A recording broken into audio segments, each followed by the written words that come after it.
I want to show you how to make this ring.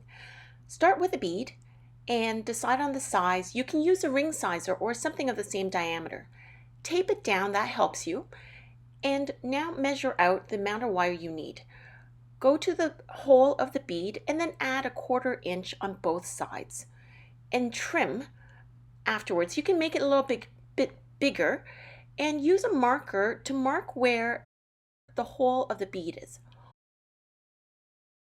Using round nose pliers, hold on to the marking and make a loop so that the loop at the top of the loop is where you've marked. I'm going to backtrack here to say that you can curl this part last after you've coiled the bead onto this, but for now I've done it this way. Now continuing on back to where we were, do the same thing on the other side. Now using the thin wire, thread through the bead and then the loop and wrap around it several times, however many you need. And it might be easier to open up that loop. You can decide however many wire wraps you want. It only requires a couple to secure the stone, but you can wrap all the way around so that it covers the whole loop. It's a matter of choice and aesthetic. Once you are finished, trim it and close the loop again. And already it gives you a pretty good idea of what the ring will look like. Do the same thing on the other side, removing all slack and making sure that it's the same number of loops.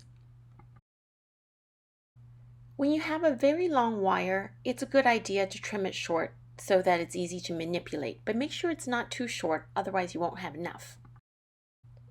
So I'm going to wire wrap the other end onto the shaft of the ring. Now, it's really important to make sure that it's tight, and it helps to use a pair of pliers to pull on the wire like this. And this is the part where it's a matter of preference whether to have coiled the thicker wire first to make the loop or keep it straight and wire wrap both ends before doing the final twirl of the thicker wire. In doing it this way, you have to thread around it and have to be fairly careful with the wire in each time pulling on it and using the pair of pliers to guide through like this. Whereas the other way, having the thick wire straight, it's a lot faster to coil and then to bend last.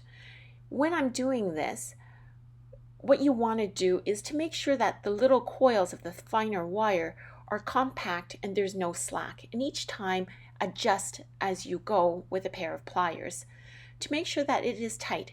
And check the number of loops so that the right and the left side are identical.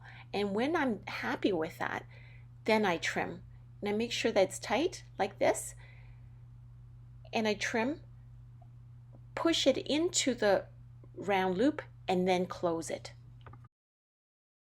At this point, don't worry that the wire is a little bit crooked. You're going to adjust, but we want to check for size before we go any further.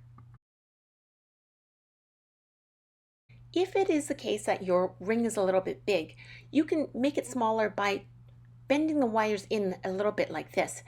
And I would suggest wrapping your pliers with masking tape to avoid scratches. And then you want to test out to make sure that it is the right size before continuing.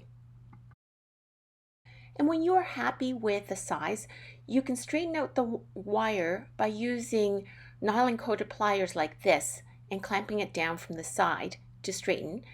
And you can also hammer the back like this onto a ring sizer to harden it. So this is the finished ring in a style that spins. I'm going to put a card in the corner to show one that does not spin and has a base. Please subscribe if you like this video.